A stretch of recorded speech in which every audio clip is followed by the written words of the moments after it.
करवा चौथ पौराणिक व्रत कथा। बहुत समय पहले की बात है। एक साहूकार के 7 बेटे और उनकी एक बहन थी। सभी सातों भाई अपनी बहन से बहुत प्यार करते थे, यहाँ तक कि वे पहले उसे खाना खिलाते और बाद में स्वयं खाते थे। एक बार उनकी बहन ससुराल से मायके आई हुई। शाम को भाई जब अपना व्यापार व्यवसाय बंद कर घर आए तो देखा उनकी बहन बहुत व्याकुल थी। सभी भाई खाना खाने बैठे और अपनी बहन से भी खाने का आग्रह करने लगे, लेकिन बहन ने बताया कि उसका आज करवा चौथ का निर्जल व्रत है और वह खाना सिर्फ चंद्रमा को देखकर उसे अर्घ्य देकर ही खा सकती है। क्योंकि चंद्रमा अभी तक नहीं निकला है, इसलिए वह भूख प्यास से व्याकुल हो उठी है। सबसे छोटे भाई को अपनी बहन की हालत देखी नहीं जाती और वह दूर पीपल के पेड़ पर एक दीपक जलाकर चलनी के ओट में रख देता है।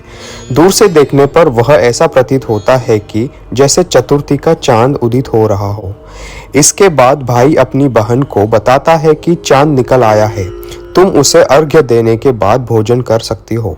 बहन खुशी के मारे सीढ़ियों पर चढ़कर चांद को देखती है, उसे अर्घ्य देकर खाना खाने बैठ जाती है।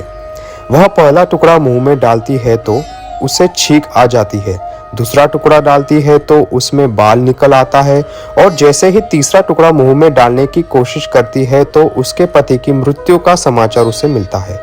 वह बौखला जाती है। उसकी भाभी उसे सच्चाई से अवगत कराती है कि उसके साथ ऐसा क्यों हुआ। करवा चौथ का व्रत गलत तरीके से टूटने के कारण देवता उससे नाराज हो गए हैं और उन्होंने ऐसा किया।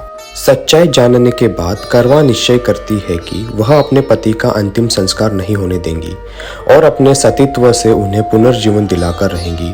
वह पूरे 1 साल तक अपने पति के शव के पास बैठी रहती है, उसकी देखभाल करती है। उसके ऊपर उगने वाली सुईनुमा घास को वह एकत्रित करती जाती है। 1 साल बाद फिर करवा चौथ का दिन आता है। उसकी सभी भाभियां करवा चौथ का व्रत रखती है।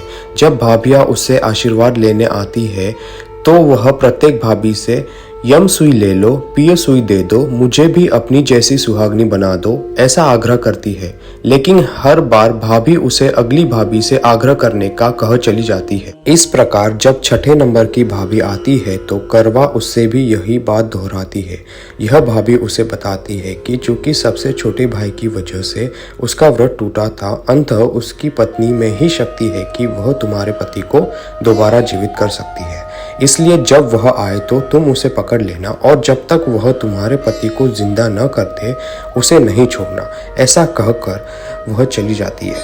सबसे अंत में छोटी भाभी आती है। करवा उनसे भी सुहागनी बनने का आग्रह करती है, लेकिन वह टालम टोली करने लगती है। इसे देख करवा उन्हें जोर से पकड़ लेती है और अपने सुहाग को जिंदा करने के लिए कहती है। भाभी उससे छुड़ाने के लिए नोचती है, खसुटती है, लेकिन करवा नहीं छोड़ती है। अंत में उसकी तपस्या को देख भाभी पसीज जाती है और अपनी छोटी अंगुली को चीर कर उसमें से अमृत उसके पति के मुंह में डाल देती है। करवा का पति तुरंत श्री गणेश कहता हुआ उठ बैठता है। इस प्रकार प्रभु कृपा से उसकी छोटी भाभी के माध्यम से करवा को अपना सुहाग वापस मिल जाता है। ऐसे ही अमेजिंग स्टोरीज के लिए हमारे चैनल को सब्सक्राइब और वीडियोस को लाइक कीजिए, क्योंकि हमें आपके सपोर्ट की जरूरत है।